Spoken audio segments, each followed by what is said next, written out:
Florida seemed to be flourishing. Beaches had reopened, bars were buzzing. The Republican-controlled state was one of the first to lift the shutters, despite not meeting government guidelines.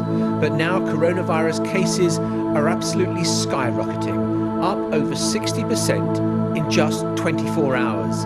And the governor is hitting the pause button, urging people to maintain social distancing and wear masks. But it's not going to be an easy sell. I need you to tell me, how do I play a saxophone and sing with a mask on? Listen to these people in Palm Beach.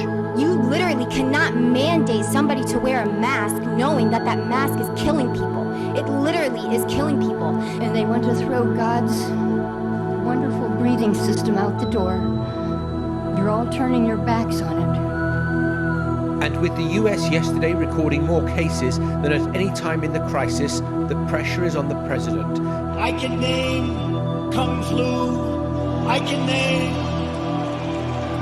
19 different versions of them. Particularly after holding a rally in Oklahoma last weekend, which has resulted in dozens of campaign staff and dozens of Secret Service officers having to quarantine with COVID symptoms. It does sound, though, like you're saying, do as we say, not as we do. You're telling people to listen to local officials, but in Tulsa, The president insists it's because so many more people are being tested, like here in San Francisco, that more cases are being discovered. Much rather be ahead of the curve than behind it.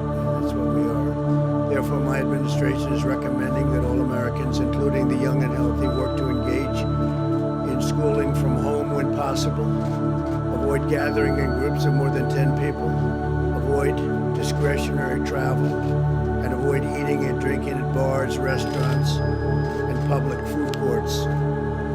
If everyone makes this change or these critical changes and sacrifices now, we will rally together as one nation and we will defeat the virus, and we're going to have a big celebration all together. Rates, as he said towards the end of that news conference, his response to all of this is 10 out of 10, and he is still saying he's ahead of the curve. For a lot of people, he is following really the lead of governors, for example, around this country who've been imposing restrictions, giving the kind of advice he's been giving today in previous days. There are some cities that are going much further than this, and this is just advice that Donald Trump was giving today about staying away from gatherings of more than 10 people, although he was on stage right there with more than 10 people, and of course in a packed briefing room as well, but also advising people to homeschool where possible and not to go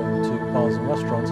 There are other cities that are closing bars and restaurants. San Francisco is doing much more than that, saying from midnight tonight there should be no travel unless it is essential at all out of people's homes. So a sense that while he is coming on board, there's still much more to be done, and there are still lots of questions about the testing regime across this country. We were hearing in that news conference that 1 million test kits are now available, but that is in terms of being available to ultimately dispense around the country.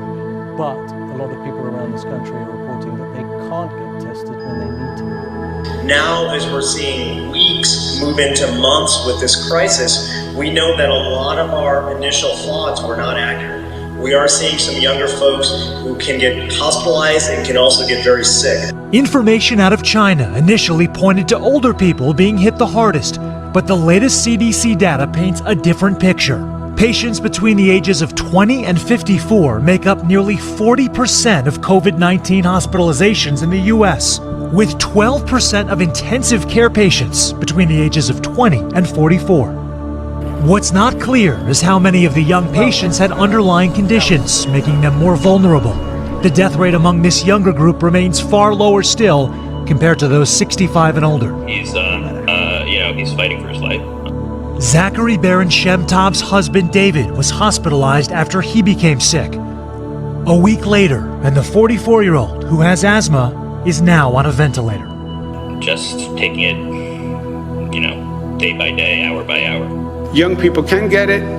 You will get sick. New York's Governor Andrew Cuomo noting more than half the cases in the state are people between 18 and 49.